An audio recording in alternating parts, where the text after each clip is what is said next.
你好，欢迎收听。最近啊，就是无论是看新闻还是跟朋友闲聊，好像总能听到一些让人心里不太舒服的事儿。哦，比如说什么样的？就比如说认识挺多年的朋友，为了一点小矛盾就彻底掰了，搞得跟陌生人一样，嗯，这个确实挺让人感慨的。是吧？就感觉，哎呀，这个朋友关系啊，有时候好像挺微妙的，维持起来，好像也没那么容易。对，所以你是不是也偶尔会琢磨，到底什么才算是就是真正的朋友？嗯，今天咱们就来好好聊聊这个话题，主要也是基于你分享的材料，你们那两个中国古代故事，我觉得特别有意思。对，没错。我们今天的目标，它不仅是把这两个故事再讲一遍，嗯，更重要的是想试着从这些材料里提炼出一些关于真朋友的核心特质吧。你看材料里也反复提到，主要是两方面。哪两方面呢？一个就像第一个故事表现出来的，就是在困难的时候那种不离不弃的忠诚。患难与共，对，另一个呢，就像第二个故事描绘的那样，是那种心灵层面的那种深刻的理解和共鸣。精神上的连接。是的，而且我们还会聊聊，就是这些古老的智慧啊，怎么能跟你，就是听众，你的当下的生活联系起来。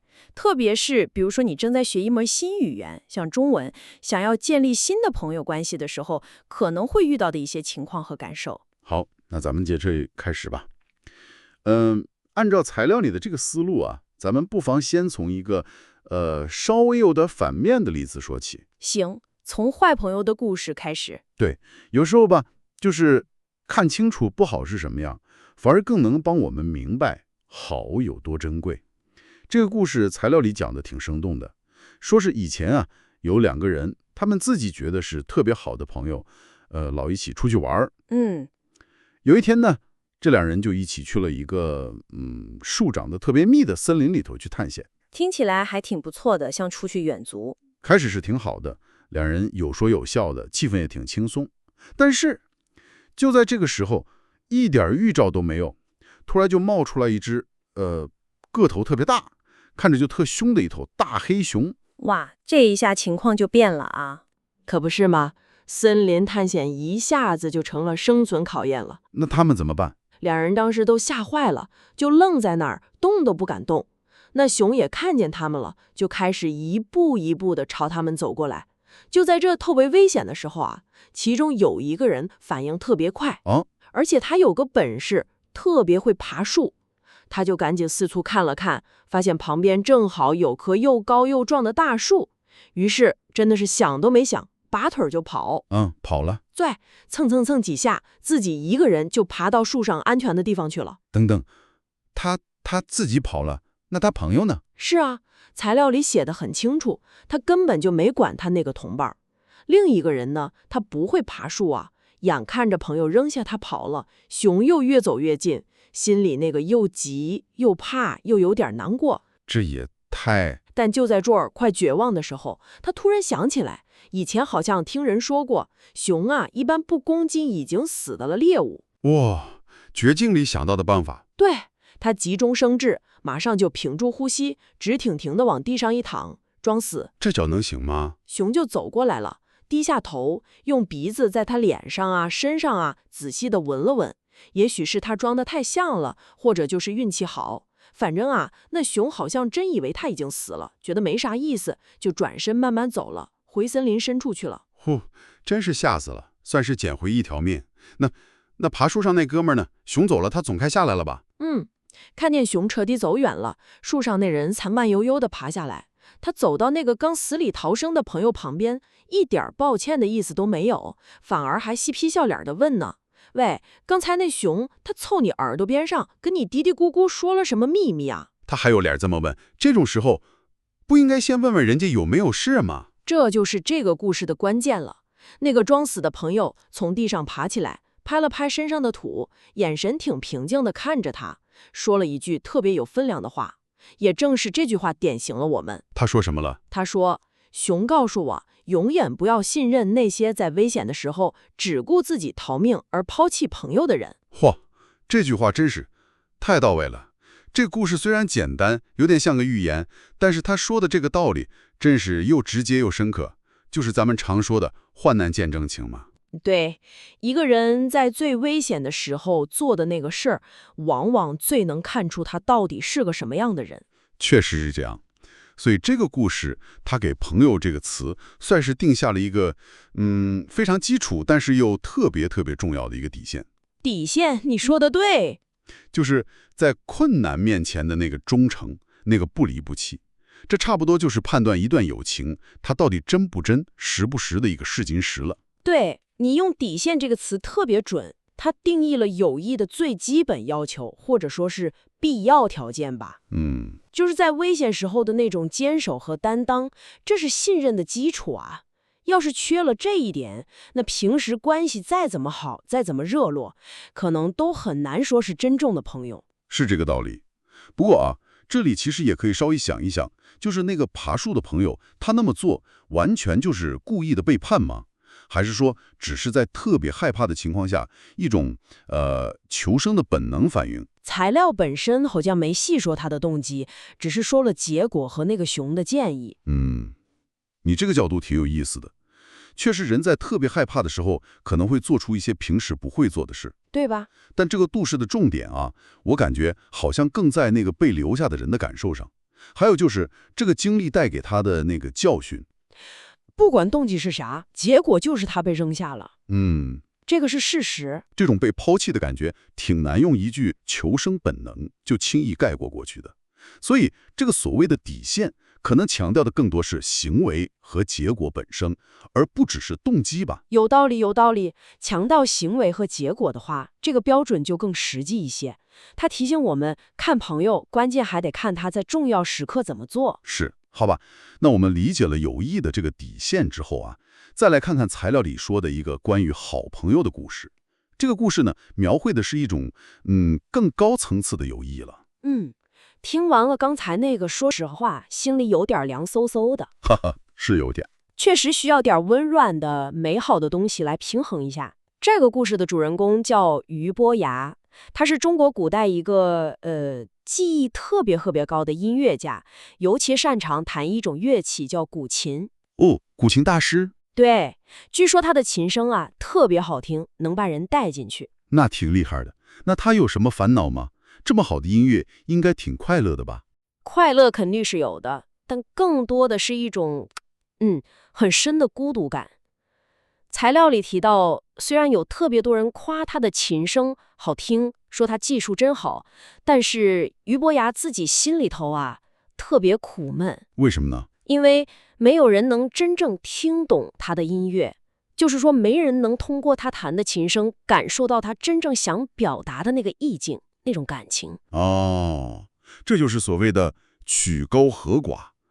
我好像有点能理解那种感觉，就像你特别用心的准备了一段话，饱含感情的说出来，结果听的人呢就只注意你发音标不标准，完全没 get 到你话里的意思和感情。对，就是这种感觉。那种不被理解的滋味确实挺失落的。太对了。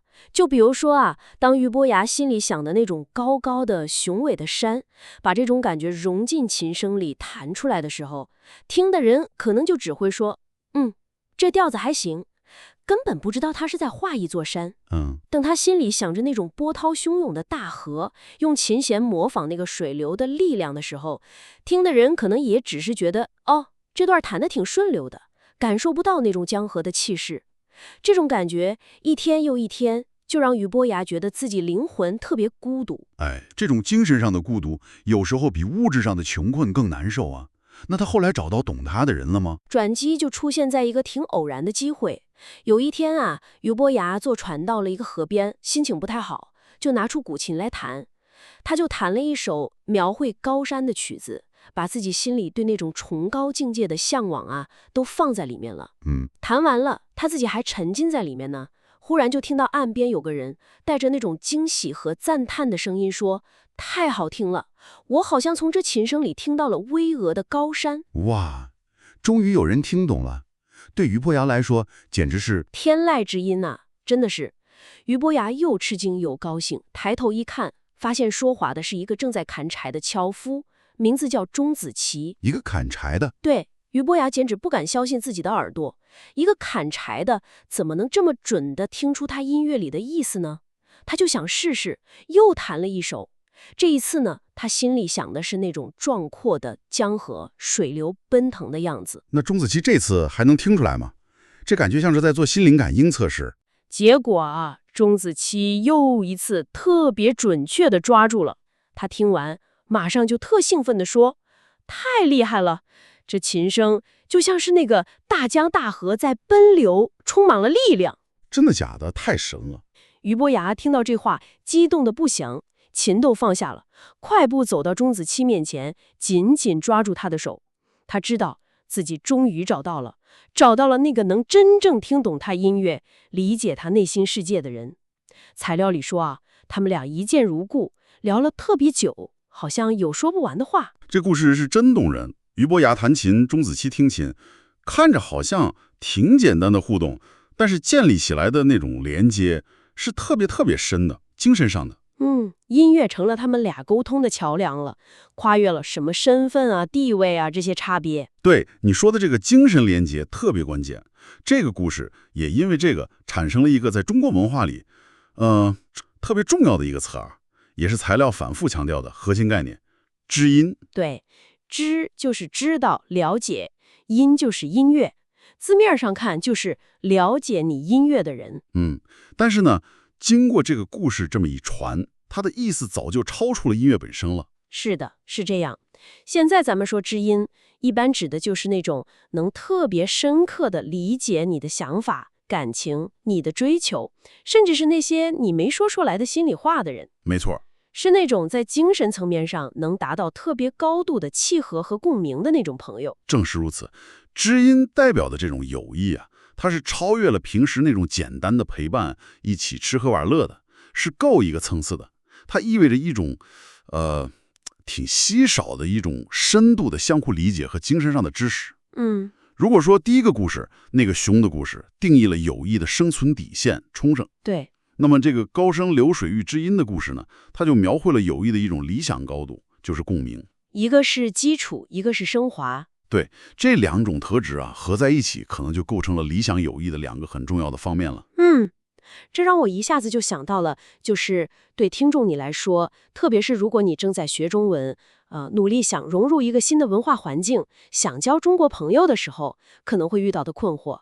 比如说，会不会觉得找到知音这种朋友，好像特别难？那是说，因为语言上的障碍带来的挑战吗？对呀，就像材料里也提到的，很多人可能有这种担心，我这中文水平还不太行啊。好多心里想的复杂的想法，或者那种挺细腻的感情，说不出来，或者说不准。这个顾虑很常见。或者怕自己说话词不达意，甚至说错了闹笑话，还有可能听不懂对方的一些玩笑啊、俚语啊，或者那种有文化背景的梗。对，这些都可能发生。在这种情况下，是不是就感觉很难跟别人进行那种深入的、触及灵魂的交流？那自然也就很难找到像俞伯雅和钟子期那样的知音朋友了。感觉语言就像一道墙，或者说一个鸿沟，挺难跨越的。你说的这个顾虑啊，非常普遍，而且也确实很真实。语言嘛，它肯定是沟通的重要工具。当你这个工具用的还不太顺手的时候，自然会带来交流上的不方便，甚至焦虑感。是啊。但是我们或许可以从刚才那两个故事，还有材料的其他部分找思路。首先啊，我觉得要记住一点，就是心灵的连接，它并不完全只靠完美的语言表达。你想想俞伯雅和钟子期那个故事，最开始打动他们，让他们建立连接的是什么？是音乐，对吧？不是说话。对，这个提醒很重要。他们是通过音乐这个共同的媒介，一下子就碰上了。所以啊，当你觉得语言表达有点困难的时候，不妨试试去找其他的共同媒介。材料里其实也建议了，你可以跟你的中国朋友一起去做一些你们都感兴趣的事儿。比如呢？比如说一起打球啊，爬山呐，或者一起画画、听音乐，甚至可以一起动手做顿饭。一起做点事儿。对，在这些共同的活动和体验里头啊，即使你们的语言交流可能非常简单，也许就几个关键词、几个手势，甚至就是一个会心的笑，但是那种一起投入、一起经历产生的情感连接，往往能超越语言的障碍，在不知不觉中加深你们的理解和情谊。这倒是，一起做喜欢的事儿的时候，人会比较放松，也更容易表现出真实的自己，更容易感受到对方的情绪状态。这种不用说话的交流，有时候确实更直接，对吧？其次呢，就是关于那个怕说错话的担心，这一点呢，其实可以稍微放宽心一点。哦，大多数情况下，你的中国朋友是知道你正在学中文的，他们通常能理解你的难处，一般不会因为你用错几个词儿或者语法有点别扭就笑话你或者看不起你。恰恰相反，你努力的去尝试用中文沟通，去表达自己，你这份努力和勇气啊，在他们看来，往往是挺真诚、挺可爱的表现。很多友善的人其实会很乐意帮你，给你纠正一下，或者很有耐心的听你慢慢说。好像我以前确实有点太在意那个完美表达了，总觉得说错了特丢人，反而就不敢说了。学习任何新东西，包括学语言嘛，都是一个不断试错、不断修正的过程。犯错是进步的必经之路，这没什么不好意思的。而且更重要的是，我们回过头看那两个故事，无论是讲成圣还是讲知音，他们指向的最终核心是什么？材料反复强调是那个心。心，对，你的心是不是真诚的？心是不是真诚的？这句话，点醒我了。对吧？真诚的关心，友善的微笑，在别人需要的时候搭把手，这些行为本身就是一种能跨越语言的很强大的沟通方式，对方是能感受到的。相比你说话用词造句完不完美，这种内在的品质和态度，往往更能决定你能不能建立起真正的友谊。所以与其过分的去焦虑那个语言技巧，不如更专注于拿出你的真诚和善意来。听你这么一说，感觉心里亮堂多了。确实，与其在那个语言的墙前面犹豫，不如拿出点勇气，用行动、用真诚去敲开那个沟通的门。对，哪怕就是从一句简单的"你好"、"谢谢"开始，再加上一个真诚的微笑，也是个积极的尝试嘛。完全正确。每天进步一点点，每天多一次真诚的互动，谁又能说得准呢？那个能跟你心灵共鸣的知音，会不会就在你下一次鼓起勇气去交流的时候就出现了呢？有道理，我会记住的。今天咱们通过这两个挺有意思的古代故事一起聊了聊真正友谊大概是个什么样。第一个那个熊的故事告诉我们，友谊的基础是患难与共的诚实，是关键时候的不离不弃。对，而第二个高山流水遇知音的故事呢，就给我们画出了友谊的一种理想状态，就是那种能深刻理解对方内心世界，达到精神共鸣的知音那样的交往。这确实需要超越表面的默契，达到深层次的理解。是的，我们也因此更深入地理解了知音这个词的丰富含义。它代表的是一种多么难得的心灵相通啊！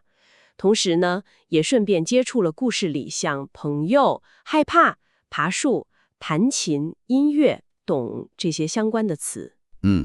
综合来看呢，真正的高质量的友谊，好像需要同时考虑这两个方面，既要有困难时互相支持的那个义，也要有精神上互相理解、欣赏的那个情。情和义。对，而对于正在学习语言、想要跨越文化背景交朋友的你来说，最核心的建议可能就是，别让对语言完美的过度追求，成了你展现真诚、建立连接的那个障碍。用心去感受，用行动去表达，共同的体验和真诚的态度，往往是更管用的通用语言。说得真好，通用语言。那么，在我们今天聊到这儿结束之前呢，想留给你一个问题，也许可以在接下来的日子里，你慢慢想一想。好啊，就是在你过去的生活经历里，有没有遇到过让你感受到像知音那样特别默契和理解的人？或者咱们换个角度想，你现在是怎么努力去理解你身边的人，试着去成为别人的知音的呢？毕竟深刻的友谊往往是双向的，是互相成就的，对吧？这个问题问得很好，值得大家思考。